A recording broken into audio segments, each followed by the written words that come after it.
SpaceX plans to fit laser links to its Starlink satellites so they can beam the internet to planes for in-flight Wi-Fi.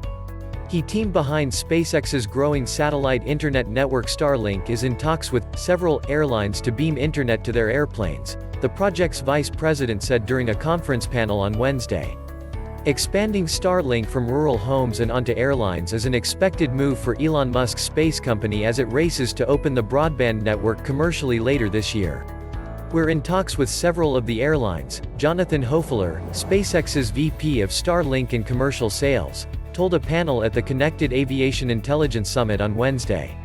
"We have our own aviation product in development. We've already done some demonstrations to date, and looking to get that product finalized to be put on aircraft in the very near future."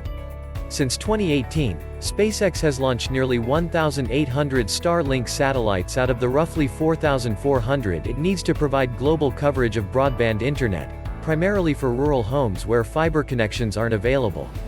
The company is in the midst of a Starlink beta phase that promises up to 100 megabits per second download and 20 megabits per second upload speeds, with tens of thousands of users so far. Most are paying $99 per month for internet under that beta, using a $499 bundle of a self-aligning Starlink dish and Wi-Fi router. Last year, SpaceX filed plans to test Starlink on 5 Gulfstream jets. And in March, SpaceX sought FCC approval to use Starlink with so-called Earth stations in motion, industry jargon to refer to basically any vehicle that would receive a signal, including cars, trucks, maritime vessels, and aircraft. Musk clarified on Twitter at the time, "Not connecting Tesla cars to Starlink, as our terminal is much too big. This is for aircraft, ships, large trucks and RVs." Another FCC filing from last Friday requested approval for testing across 5 U.S. states of an updated receiver with a square-shaped antenna, a basic design commonly associated with aircraft antennae. Hoefler said the design for SpaceX's airline antennas will be very similar to the technology inside its consumer terminals, but with obvious enhancements for aviation connectivity. Like those consumer antennas, the aviation hardware will be designed and built by SpaceX, he said. The airborne antennas could link with ground stations to communicate with Starlink satellites.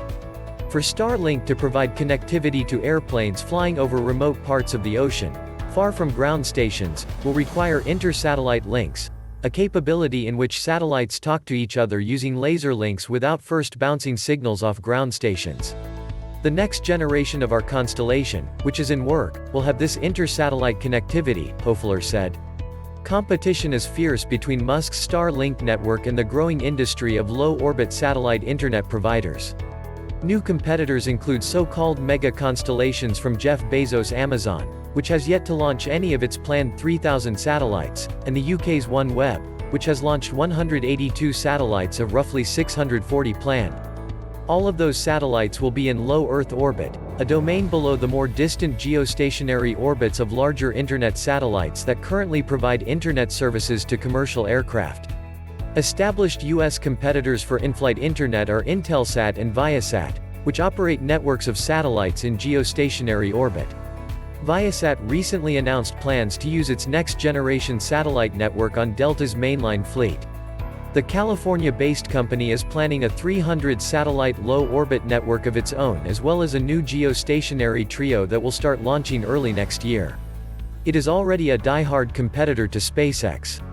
Viasat has threatened to sue the Federal Communications Commission for not doing an environmental review on a recent Starlink modification. SpaceX appears confident that it can outlast the more established competition. All in all, passengers and customers want a great experience that geostationary systems simply cannot provide, Hoefler said on the panel. So it's going to be up to the individual airline whether they want to be responsive to that, or if they're okay with having a system that is not as responsive to their customers' demand.